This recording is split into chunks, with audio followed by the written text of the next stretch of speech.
Today, we're going to peel back the tarmac, so to speak, and look at this invisible world of data that makes modern aviation even possible.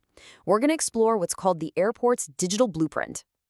I mean, really think about it. You've got this massive aircraft, right? Hundreds of tons of metal touching down in, say, low visibility or crazy crosswinds. How can pilots be absolutely 100% certain they are in the right place, at the right altitude, on a surface that can actually support them? Well, the answer? It might surprise you. It's not just about concrete and steel. The secret is data.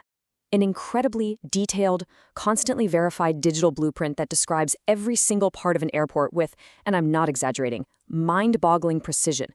This blueprint, this is the very foundation of aviation safety. Okay, so to really get this blueprint, we'll start with its foundation, how they get that precision. Then we'll map out the physical layout. After that, we'll see how pavement strength is measured. And finally, we'll dig into the operational data that pilots absolutely have to have. First things first, before you can map anything, you need a starting point. An anchor, right? For an airport, that means defining its exact location on planet Earth with zero, and I mean zero ambiguity. This is the bedrock of the entire digital model.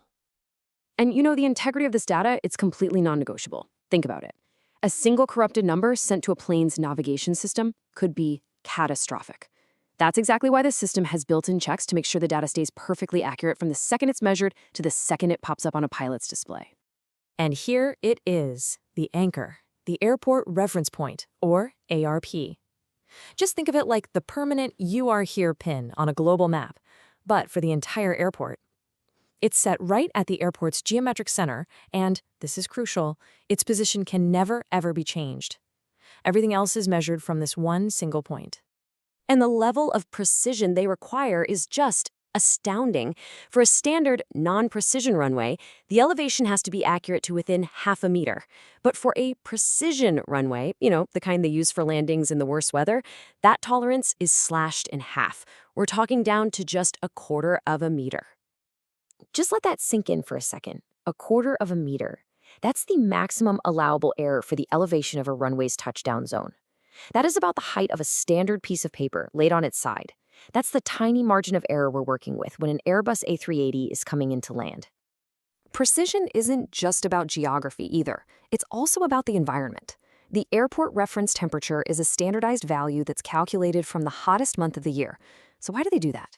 Well, because air density changes with temperature, and this number is critical for pilots and their flight computers to calculate exactly how much power and runway they're going to need to get airborne safely. All right, so with our reference point set and our environmental baseline figured out, we can start mapping the physical blueprint itself, every runway, every taxiway, and every parking stand. And the level of detail here is just immense. For a runway, you need its exact magnetic bearing, its length and width down to the meter, its slope, its surface type, but it goes way deeper than that. The exact geographical coordinates, we're talking down to the 100th of a second of arc, are required for runway thresholds, for the center lines of taxiways, for every single aircraft parking stand, and any potential obstacles. It's basically a digital twin of the physical world. So a blueprint isn't just about shape and size, it's also about substance. I mean, it's one thing to know where the runway is, but it's a whole other, equally critical question to know if it can handle the crushing weight of a modern airliner landing on it. To answer that question, aviation uses this universal language called the ACR-PCR method. So every aircraft gets a number, the Aircraft Classification Rating, or ACR, that represents the stress it puts on pavement. And every paved surface, runways, taxiways, you name it, gets a Pavement Classification Rating, or PCR, representing its strength. And this all leads to a really simple, elegant formula. As long as the aircraft's number is less than or equal to the pavement's number, it is safe to operate. No restrictions. It's a simple little check that prevents a 400-ton aircraft from being parked on a surface that just can't support it. Now the PCR value isn't just one number, it's a code. This short string of characters tells a pilot everything they need to know. Is the pavement rigid concrete or flexible asphalt? That's R or F. How strong is the ground underneath it? That's A, B, C, or D for high to very low. What's the max tire pressure? W, X, Y, or Z? It's all right there in the code. Okay, so the digital blueprint is built, its strength is certified. The final piece of the puzzle is creating a user manual for the pilot. And this means publishing all the critical operational data they need to use the airport safely and, of course, efficiently. You see, a runway isn't just one length. For a pilot, it has 4 different declared distances. TORA is the actual physical pavement available for takeoff. TODA includes any clearway beyond the end of the pavement. ASDA, that's the crucial distance needed to abort a takeoff and stop safely.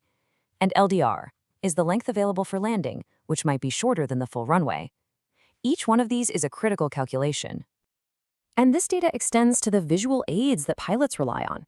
You know those lights on the side of the runway that guide a pilot's descent, called POPI or VASIS? They are not just there for show. Their exact approach angle, their position, left or right of the runway, and any tiny offset from the centerline, all of that has to be precisely documented and published for pilots to use them correctly.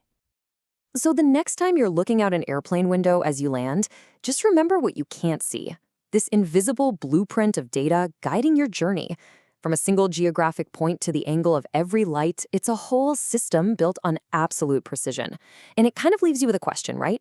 In a world that's becoming more and more digital, what other invisible blueprints are out there, quietly keeping us safe every single day?